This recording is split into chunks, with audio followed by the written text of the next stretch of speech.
Badaningizdagi hol yoki dog'larning ko'payishi sababi inson tanasidagi limf drenajli sistema, ya'ni har xil turdagi atipik hujayralar, zaharli hujayralar, rak hujayralari, normadan tashqari bo'lgan hujayralarni tozalaydigan sistemasi yaxshi ishlamayotganligidan darak beradi. Bu sistemaning yaxshi ishlamasligi sog'lom hujayradagi DNKga ta'sir qilib, organizmda melanoma, ya'ni dog' yoki hollarning ko'payishiga olib keladi.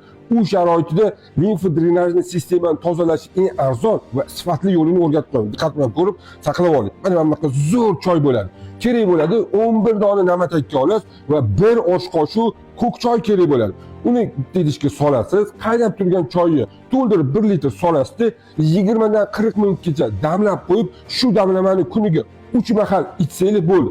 Organizmdagi ichklaringizni tozalanib, limf drenajli sistemadagi barcha zaharlar chiqib ketadi. Albatta, like bosasiz, tarqatasiz. Siz bilan doktor Kamil Ritorov.